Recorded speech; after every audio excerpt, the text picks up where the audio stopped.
Hi ಎಲ್ರಿಗೂ ನಮಸ್ತೆ. ಒಂದು 2-3 ದಿನದಿಂದ ಸೋಷಿಯಲ್ ಮೀಡಿಯಾದಲ್ಲಿ ತುಂಬ ಸ್ಪ್ರೆಡ್ ಆಗ್ತಿದೆ. ಅದೇನಪ್ಪ ವಿಷಯ ಅಂತಂದ್ರೆ ಅದೇ ಸುದೀಪ್ ಸರ್ ಬಗ್ಗೆ, ದರ್ಶನ್ ಸರ್ ಬಗ್ಗೆ, ಅದು Vijayalakshmi madam. So Sudeep sir ಅವರಿಗೆ ಅಂದ್ರು, ವಿಜಯಲಕ್ಷ್ಮಿ ಮೇಡಮ್ ಇವರಿಗೆ ಅಂದ್ರು ಅಂತೇಳಿ ತುಂಬಾ ಸ್ಪ್ರೆಡ್ ಆಗ್ತಿದೆ. ಸೊ ಈಗ ಒಂದು ಕ್ಲಿಪ್ ಹಾಕ್ತೀನಿ, ನೋಡ್ಕೊಂಡ್ ಬನ್ನಿ. ಅಭಿಮಾನಿಗಳು ಇದು ಕಿಚ್ಚ ಸರಿಗೆ ಹೇಳ್ತಾ ಇರೋದು ಅಂತ ಹೇಳಿ ಆ ತರ ತಗೊಂಡು ನೋಡಿಲ್ಲ, ಆಡಿಯೋ ನೋಡಿಲ್ಲ, ವಿಡಿಯೋನು ನೋಡಿಲ್ಲ. ಅವ್ರು ನನಗೆ ಹೇಳಿದಾರೆ, ನಿಮಗೆ ಹೇಳಿಲ್ಲ ಅದು ಅಂತ ಅನ್ಕೊಂಡಿದ್ದಾರೆ. ಎಲ್ಲ ಬಂದ್ ಮಾತಾಡ್ತಾರೆ. ತಪ್ಪು ಅವ್ರ ಮೇಲೆ ಹಾಕೋದು ತಪ್ಪಾಗುತ್ತೆ, ವಿಜಯಲಕ್ಷ್ಮಿ ಅವ್ರ ಮೇಲೆ. ಈಗ ಅವ್ರು ನನಗೆ ಹೇಳಿದಾರೆ ಅಂತ ಗ್ಯಾರಂಟಿ ಇದ್ರೆ ನಾನು ಅದಕ್ಕೆ ಉತ್ತರ ಕೊಡಬಲ್ಲ. ಈಗ ಅವ್ರಿಗೆ ಕೇಳಿ ಯಾರಿಗೆ ಹೇಳಿದ್ದು ಅಂತ, ಅವ್ರಿಗೆ ಏನ್ ಹೇಳಿದಾರೆ, ಯಾರಿಗೆ ಹೇಳಿದಾರೆ ಅಂತ ಕೇಳಿದ್ರೆ ಆಮೇಲೆ ಉತ್ತರ ಕೊಡ್ಬೋದಲ್ಲ.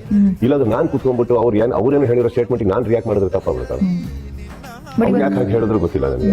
ವೇದಿಕೆ ಹತ್ತಿ ಅಂತಂದ್ರೆ ಎಷ್ಟೋ ಜನ ವೇದಿಕೆ ಹತ್ತಾ ಇದ್ದಾರೆ ಚಾನೆಲ್ಗಳಲ್ಲಿ. ನಾನು ಇನ್ನೂ ಚಾನಲ್ಗೆ ಬಂದಿಲ್ಲ, ಬಂದಿರೋದು 3 ದಿವಸದಿಂದ ಒಂದು ಮಾರ್ಕಲ್ಲಿ ನಂದೇನಿಲ್ಲ. ಸೊ ಯಾಕೆ ಹೇಳಿದಾರೆ, ಯಾರಿಗೆ ಹೇಳಿದಾರೆ ಗೊತ್ತಿರ್ಬೇಕಲ್ಲ. ಬಂದ್ಬಿಟ್ಟು ಏನಾಗಿದೆ ಅಂದ್ರೆ, ಹುಬ್ಳಿ ಬಂದ್ಬಿಟ್ಟು ಇಟ್ಸ್ ಅ ಪೈರಸಿ ಮೇಲೆ ಮಾತಾಡ್ತಾ ಇದೀವಿ ನಾವು. ಒಂದು ದೊಡ್ಡ ಪಡೆ ಎದ್ದೇಳ್ತಾ ಇದೆ ಅಂತ ಹೇಳಿದಂದ್ರೆ, ಪೈರಸಿಗೆ ಏನೋ ದೊಡ್ಡದೇನೋ ಯೋಜನೆ ನಡೀತಾ ಇದೆ ಅಂತ ನಮ್ಗೆ ಕಿವಿ ಬೀಳುತ್ತೆ. ನನ್ನ ಸಿನಿಮಾಗೆ ನಾನು ಪ್ರೊಟೆಕ್ಷನ್ ಮಾಡ್ಕೋಬಾರ್ದ, ನನ್ನ ಫ್ಯಾನ್ಸ್ ಎದುರುಗಡೆ ನಾನು ಮಾತಾಡಬಾರ್ದ. ನಾನು ಯಾರು ಹೇಳಿಲ್ವಲ್ಲ, ಯಾವುದೇ ಕಲಾವಿದ್ರು ತೋರಿ. ನಾನು ಇವತ್ತವ್ರಿಗೆ ಯಾರ ಬಗ್ಗೆ ಆ ಥರ ಮಾತಾಡಲಿಲ್ಲ, ಹೇಳಿಲ್ಲ. ಯಾರ ಬಗ್ಗೆ ತಗೊಳ್ಳಿದ್ರು. ಇವತ್ತು ನೀವು ಯಾರ ಹೆಸರು ತಗೊಂತಾ ಇದ್ದೀರಾ, ಇವ್ರದೇ ಹೆಸರು ನೀವು ಎಷ್ಟೋ ಸಲ ತಗೊಂಡಾಗ ಎಷ್ಟು ಮಾತಾಡ್ತೀವಿ. ಮತ್ತೆ ನಾನು ಯಾಕೆ ಮಾತಾಡಲಿ. ಅವ್ರ ಬಗ್ಗೆನೂ ಮಾತಾಡೋದು ತಪ್ಪಾಗ್ಬಿಡುತ್ತೆ. ಪಾಪ ಅವ್ರು ಯಾವ್ದೋ ವೇದಿಕೆ ಮೇಲೆ ನಿಂತ್ಕೊಂಡು ಯಾರ ಬಗ್ಗೆ ಹೇಳಿದಾರೋ ಗೊತ್ತಿಲ್ಲ ನನಗೆ.